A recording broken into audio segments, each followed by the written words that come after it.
Hey guys, this is पीट tiger और आज के इस वीडियो में मैं आप लोगों के लिए लेकर आया हूँ fallen son death of Captain America comic book series. जैसा कि आप सबको पता है कि सिविल वॉर का इवेंट अब खत्म हो चुका है और उसकी आफ्टर मैथ्स के मैंने बहुत सारे कॉमिक्स बनाए थे, जिसमें से एक डेथ ऑफ कैप्टन अमेरिका था, आयरन मैन का कन्फेशन था, एक इनिशिएटिव का वन शॉट था और एक आखिर में मैंने स्पाइडर मैन का वन शॉट भी आपके साथ शेयर किया था।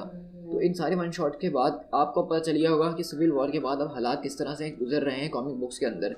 तो अब जो है यहाँ से समझ लीजिए कि अब हम सिविल वॉर के इवेंट से हल्का हल्का बाहर आ रहे हैं और अपने नेक्स्ट बिग इवेंट की तरफ जा रहे हैं, जो कि है सीक्रेट इन्वेजन का।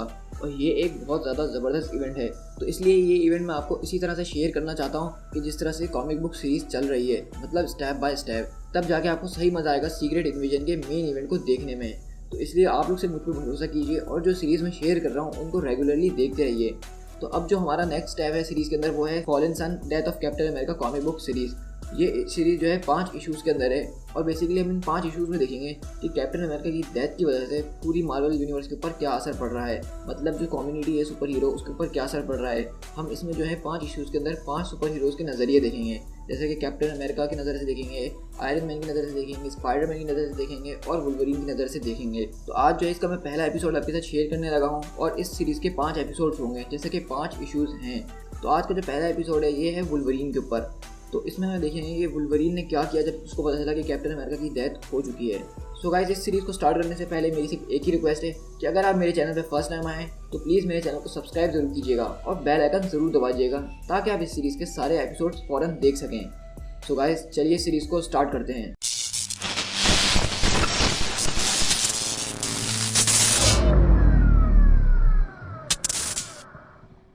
तो ये सीरीज़ स्टार्ट होती है न्यूयॉर्क के एक इलाके में जहाँ पे सैम्स बार्बर शॉप है और हम देख रहे हैं कि वहाँ पे 2 आदमी बैठ के अंदर बातें कर रहे हैं और हमें पता चलता है कि दरअसल वो 2 आदमी हैं। एक उनमें से विंटर सोल्जर यानी बकी बार्न्स है और दूसरा वुल्वरीन यानी लोगन है।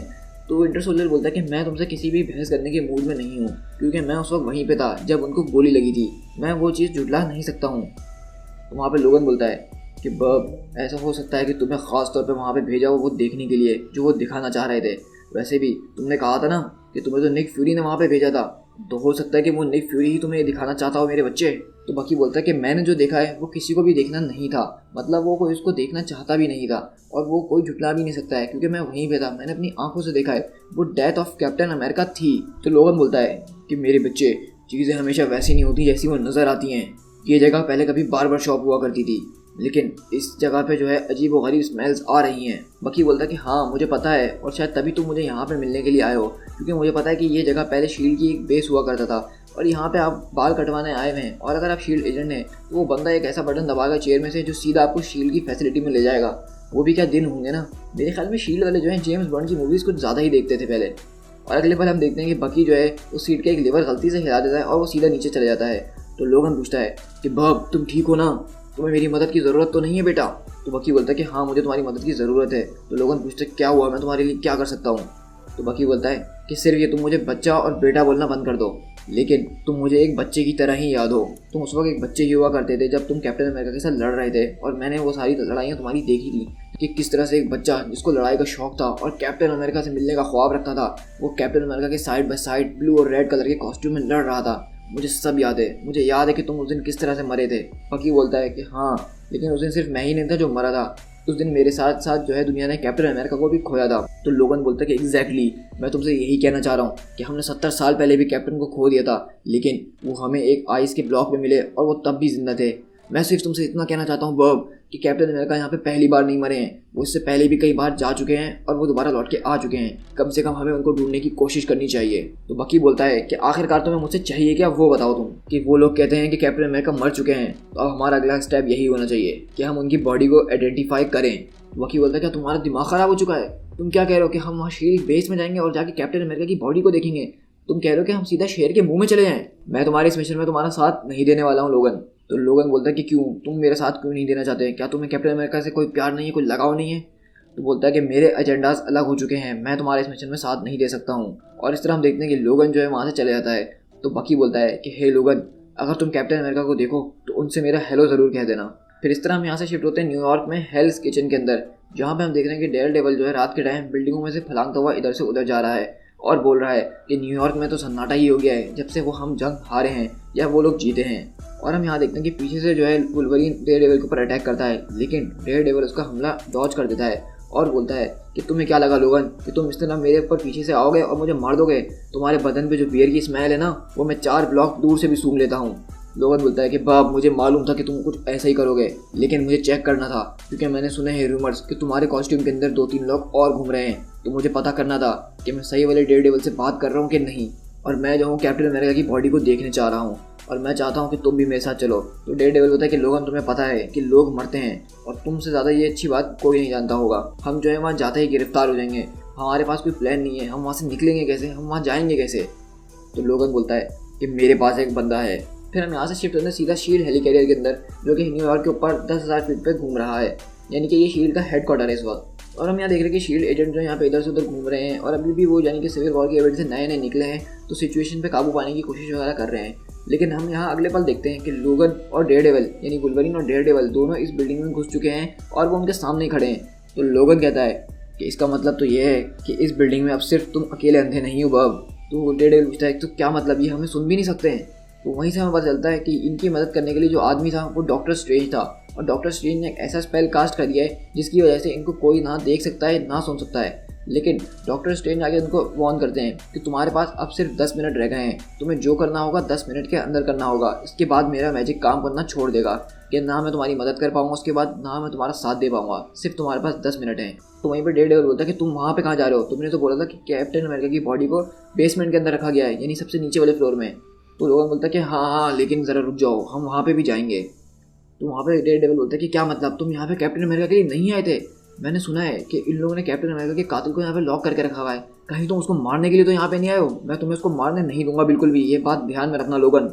लोगन बोल रहा है कि तुम लोगों को ऐसा क्यों लगता है कि मैं उसको मारना चाहता हूँ? मैं सिर्फ उससे कुछ क्वेश्चंस पूछना चाहता हूँ और तुम मेरे लिए लाई डिटेक्टर का काम करोगे।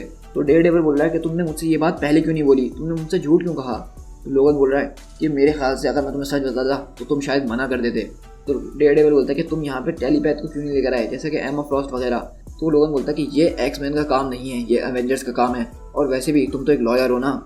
और इस तरह से हम देखते हैं कि लोगन और डेयरडेविल जो है उस सेल के अंदर घुसते हैं जहाँ पर उन्होंने रखा होता है क्रॉस बोन्स को, जिसने कैप्टन अमेरिका के ऊपर गोली चलाई थी। तो वहीं पर जैसे ही लोगन घुसता है तो क्रॉस बोन्स भी यही पूछता है क्या तुम भी मुझे यहाँ मारने के लिए आए हो? तो लोगन बोलता है कि मुझे समझ में नहीं आता कि सब मुझे देख के यही क्यों समझते कि मैं तुम्हें मारने आया हूँ, इसलिए क्योंकि तुमने कैप्टन अमेरिका को मारा है? नहीं बाप, मैं तुम्हें मारने नहीं आया हूँ। तो डेयरडेविल बोलता है कि ये हमें देख और सुन भी सकता है? तो लोगन बोलता है कि हाँ, सिर्फ यही हमें देख और सुन सकता है। तो वहीं पर क्रॉसबोन बोलता है कि हाँ, मैंने कैप्टन अमेरिका के ऊपर गोली ज़रूर चलाई, लेकिन वो गोली मैंने नहीं चलाई जिससे उनकी जान गई। और वहीं पे हम साथ में देख रहे होते हैं कि एक रेड कलर की स्ट्रिप चल रही है। तो ये स्ट्रिप से आप कंफ्यूज नहीं होगा, ये दरअसल जो है हार्ट बीट है क्रॉस बोन्स की, जो कि डेयरडेविल वॉच कर रहा है कि ये झूठ बोल रहा है कि ये सच। लोगन बोलता है कि हाँ मुझे पता है, लेकिन मैंने फुटेज देखी थी और वो कुछ और बता रही है। हो सकता है कि कैप्टन अमेरिका को शायद किसी ने गोली मारी ही ना हो। और वहीं पे हम देखते हैं कि लोगन जो है क्रॉस बोन के सामने लाके एक गन रख देता है। तो क्रॉस बोन पूछता है कि ये गन किस लिए है? तो लोगन बोलता है कि ये मैंने बाहर वाले एक गार्ड से बोरो की है, और अभी भी इसकी जो है हार्ट बीट बिल्कुल सही चल रही होती है, मतलब क्रॉस बोन्स जो भी बोल रहा है वो अभी तक सच बोल रहा है। लोगन बोलता है कि तुम्हें क्या लगता है कि कैप्टन सच में मर चुके हैं? क्रॉसबोन बोलता है कि हाँ, मेरा जहाँ तक ख्याल है उनको मर जाना ही चाहिए। तो डेयरडेविल बोलता है कि ये बिल्कुल सच कह रहा है, या फिर ये जो भी सोच रहा है बिल्कुल सच कह रहा है। लोगन, ये गन तुम किस लिए लेकर आए हो मुझे बताओ। लोगन बोलता है कि तुम एक हायर्ड असैसिन हो, तुम्हें किसने हायर करा था ये बताओ। तो वो बोलता है कि मुझे याद नहीं है कि मुझे किसने हायर किया था।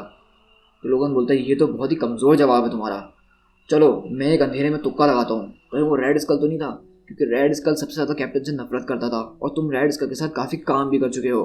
तो डेयरडेविल बोलता है कि लोगन, इसको कुछ भी याद नहीं आ रहा है, ये जो भी बोल रहा है बिल्कुल सच बोल रहा है, हो सकता है इसके माइंड को कंट्रोल किया गया हो उस वक्त, और वैसे भी इन सब चीज़ों के लिए हमारे पास वक्त नहीं है। तो लोगन बोलता है कि हमारे पास बहुत वक्त है। और हम यहाँ पे बेसिकली देखते हैं कि लोगन जो है क्रॉसबोन को यहाँ पे उकसा रहा होता है, उससे जानकारी निकालने की कोशिश कर रहा होता है और उसको बुरा बुरा बोल रहा होता है। और वहीं पे हम देखते हैं कि क्रॉसबोन्स को फ़ौरन गुस्सा आ जाता है और वो लोगन को धनाधन गोलियों से भून देता है। और लोगन बोलता है कि बस मैं इसी बात का इंतजार कर रहा था और इसी चीज़ के लिए मैं ये गन लेकर आया था।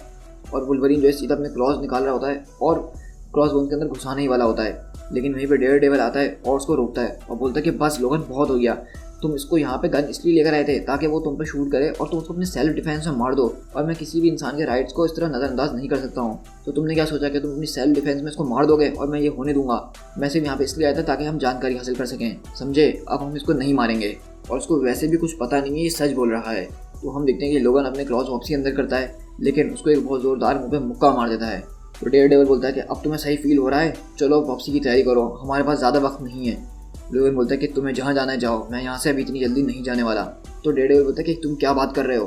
तो लोगन बोलता है कि मुझे यहाँ पे और भी काम करने हैं, तो इसलिए तुम्हारे लिए बेहतर होगा तुम निकल जाओ, मैं अपना बंदोबस्त खुद कर लूँगा।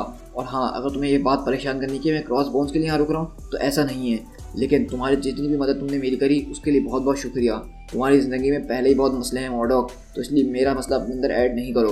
इस तरह से हम देखते हैं कि लोगन जो है डेयरडेविल को वहाँ पे छोड़ देता है और डेयरडेविल अपने रास्ते निकल जाता है। लेकिन हम देखते हैं लोगन जो है यहाँ पे कैप्टन अमेरिका की लाश की तरफ आ जाता है, जिसको एक ताबूत के अंदर रखा हुआ होता है, और वहाँ पे वो सूंघ के देखता है, लेकिन पीछे से आवाज़ आती है कि हाँ ये वही हैं। और हमें पता चलता है कि वहाँ पे जो है पीछे उसके आयरन मैन खड़ा होता है और बोलता है कि हाँ तुम सिर्फ यहाँ पे इसीलिए आए थे ना, ताकि तुम देख सको कि असली में कैप्टन अमेरिका हैं या नहीं। 12 सेकंड पहले हमारे सारे अलार्म्स एकदम फूफ बजना शुरू हो गए, और तभी हमें पता चला कि तुम यहाँ पे घूम रहे हो इतने आराम से। और डॉक्टर स्ट्रेंज को ये बात कब समझ में आएगी कि मुझे उनकी चालों का आहिस्ता आहिस्ता पता लगना शुरू हो गया है। क्रॉस बोन्स की हालत बुरी हुई थी और तुम पूरे डेक पे इतने आराम से घूम रहे थे और किसी ने नोटिस भी नहीं करा। क्या तुम अकेले आए हो या तुम्हारे साथ कोई और भी आया है? कैप्टन अमेरिका मर चुके हैं, अब तुम्हें इस बात को एक्सेप्ट करना होगा। तो लोगन बोलता है कि ये तुम मुझसे कह रहे हो या तुम अपने लिए कह रहे हो? मुझे कैप्टन अमेरिका की शील्ड नज़र नहीं आ रही यहाँ पे, तुम ये सब करना क्या चाह रहे हो? तुम चाह रहे हो कि स्टीव रॉजर्स मर जाए लेकिन कैप्टन अमेरिका जिंदा रहे, यही तुम खेलना चाह रहे हो ना स्टार्क? क्या मैंने सही कहा? तो आयरन मैन अपना मार्क्स उतार उतार बोलता है कि लोगन अपनी बात कहने से पहले ज़रा ध्यान में रखना, कैप्टन अमेरिका मेरा दोस्त था, हो सकता है कि मेरा सबसे बढ़िया दोस्त। और वहीं पे हम देखते हैं कि लोगन बाहर जा रहा होता है, लेकिन उसका रास्ता जो है वहाँ पे हैंक पिंग यानी कि जायंट मैन रोक देता है और बोलता है कि तुम्हें क्या लगा तुम कहाँ पे जा रहे हो ऐसे ही? तुम्हें जो है अंडर अरेस्ट किया जाता है इन सारे रूल्स को वायलेट करने के लिए। तो लोगन बोलता है कि बब तुम मुझे यहाँ से आसानी से जाने दोगे और साथ में मुझे ट्रांसपोर्ट भी प्रोवाइड करोगे। तो वो हैंक पिंग बोलते हैं कि तुम्हें ऐसा क्यों लग रहा है कि मैं या आयरन मैन या फिर ये शील्ड तुम्हें इतना आराम से यहाँ से निकलने देगी? तो लोगन बोलता है कि हाँ मुझे पता है कि तुम मुझे इतनी आसानी से जाने दोगे, लेकिन सिर्फ इसीलिए नहीं, तुम मुझे इसलिए यहाँ से बाहर जाने दोगे क्योंकि मैं बाहर जाके उन लोगों को बताऊंगा जो कि इस उम्मीद में बैठे हुए हैं कि कैप्टन अमेरिका जिंदा है और लौट के वापसी आएंगे, जैसे कि लूक केज, स्पाइडी और जो बाकी के एवेंजर्स हैं। मैं हूँ एक प्रूफ, मैंने अपनी आंखों से देखा है और उनको सिर्फ मेरी बात पे ही यकीन होगा, वरना वो लोग इस तरह तुम्हें बार बार आके परेशान करते रहेंगे। तो आयरन मैन बोलता है ठीक है हैंक, इसको जाने दो। और वहीं पे हम देखते हैं लोगन बोलता है कि स्टार्क अगर मुझे ज़रा सा भी पता चला कि कैप्टन अमेरिका की डेथ में तुम्हारा ज़रा सा भी हाथ था तो ये बात याद रखना, मैं तुम्हें जान से मार दूंगा। दी एंड।